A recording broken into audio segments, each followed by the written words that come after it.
back inside the State Champs Sports Network studios, and this is a first for the State Champs universe. We are creating our top junior team for all of the sports that will take place during the 2019-2020 school year. I am joined here by the digital managing editor at StateChampsNetwork.com, Matt Mowry. Of course, you see him on Extra Point and all kinds of things happening in the State Champs world. But this is something, having an all-junior team for every sport is an ambitious effort that we are taking place. But if you look at a lot of the major awards, whether it's Gatorade Player of the Year or a Miss or Mr. of a certain sport, it generally is relegated to seniors. Now, we don't do that in our Mr. Football competition, for instance.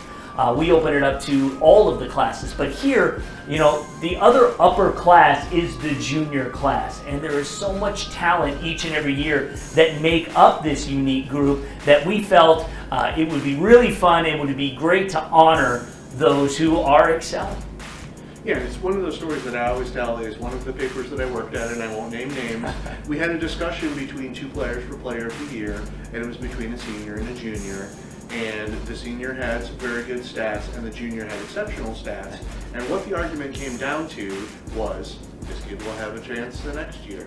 And then they changed offensive lines, and they didn't have as accurate a quarterback, and so that kid didn't have a great senior year, so he never won the award. And that's the one that always sticks in my mind.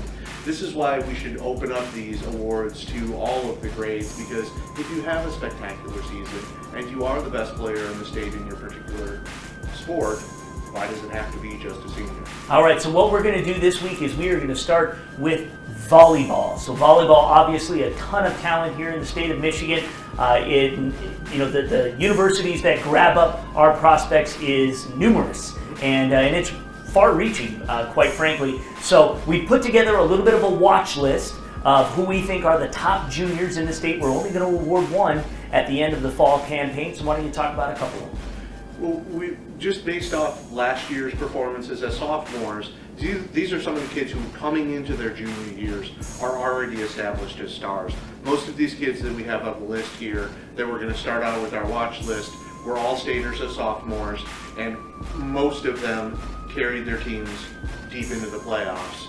You take, for instance, at Farmington Hills Mercy, their setter, Julia Bishop, who's going into her junior year and has announced that she's going to play volleyball at Michigan State. Through 53 matches last season, Bishop was hitting .589 with 173 kills, so it wasn't like it was just a couple, but also had 1,300 assists. In the semifinal loss to Lake Orion last year, she had 44 assists, 8 digs, and 5 kills. She's someone who is the engine that makes that Mercy offense. The straw. Yeah. Yes. Annie Vanderweed at Grand Rapids Christian, they won the D2 title last year through 48 matches last season. She had 482 kills, 351 digs. In the championship match win over Notre Dame Prep, she had 17 kills and 9 digs. Aubrey O'Gorman at Odessa Lakewood, through 55 matches last season, had 353 kills, 140 blocks, and hit .451.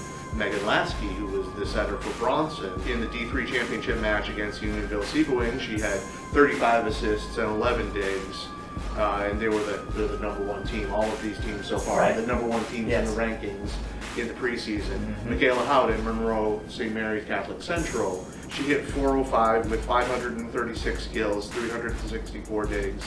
And in the semifinal loss to Bronson, she had 18 kills and 18 digs. These are all kids that had great performances on the biggest stage, and were all state coming into the year, so we know that this is a very, very good core to start our watch list with. Right. It's like baseball numbers. They're like slugging percentages. You throw it out there. It's amazing.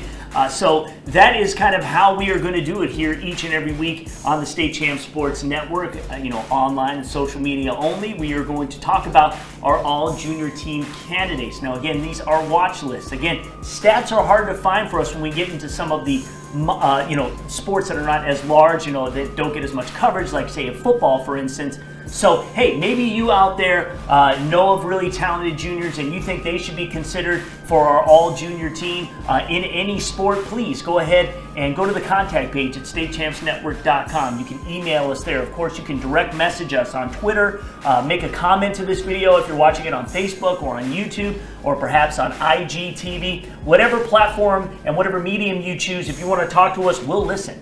So, and if you've got, certainly on some of these candidates we've already identified, and you've got numbers as the season progresses, please fill us in, and we'll make sure that they are considered to be the first ever all-junior team winner in their sport. So that's volleyball. We'll get to another one next week. From Matt Mowry, I'm Lauren Plant. Thanks for watching.